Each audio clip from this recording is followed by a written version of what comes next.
Pangaga na po. Ayan.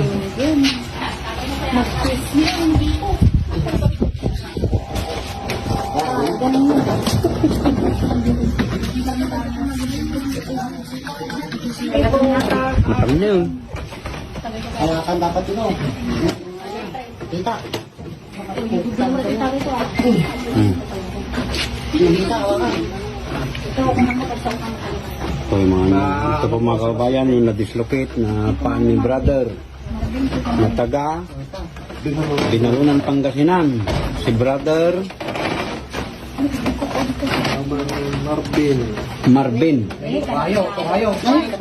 taga Binalunan. Ito po yung nagawa po sa basketball po.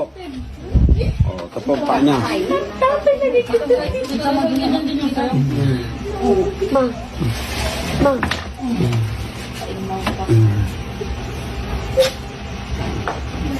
Terus sampai basah.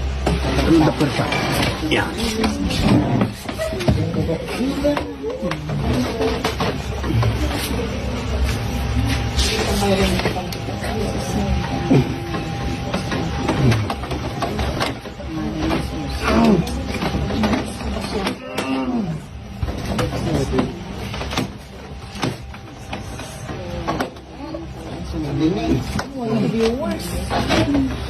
Sulit na rin na kung saan hindi kaya na.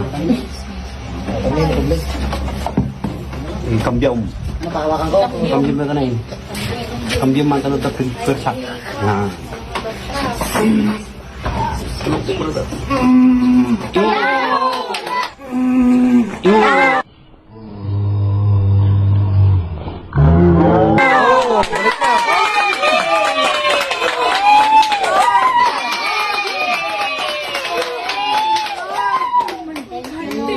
Balik na po. Balik na po. Balik na.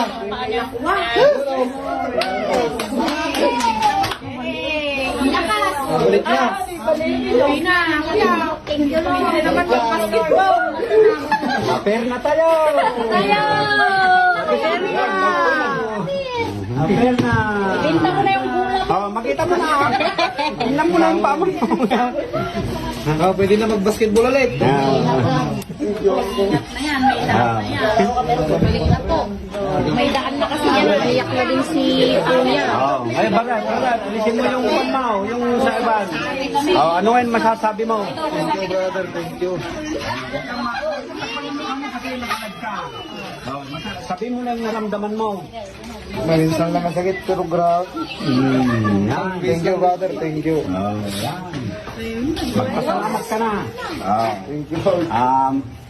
Mga kaubayan, ang paan ni Brother Marvin na taga Binalunan ay nandito na po siya. Oh, Thank you, brother. Ayos na siya. Thank you, thank you. Nice, brother. Wala na po yung pagka-dislocate. Kanina, makita nyo kanina kung paano. Grabe, kanina. Sinang Oh. Kasi sa hospital, brother, in-x-ray ako kanina. I-schedule pa yung pagbabalik. Tapos kailangan pa akong mag-general anesthesia. Kaya nabuti nung kapatid ko na ipunta na lang kami dito. Salamat Lord sa pagbibigay mo sa akin ng talentong ito. Sa mga nagaganito, yung mga i-dislocate. Kapasalamat ako Panginoong Diyos at binigyan mo ko ng ganitong talent. Thank you Lord. Bigyan mo ako Panginoong Diyos sa mga buhay para marami pa akong matutulungan.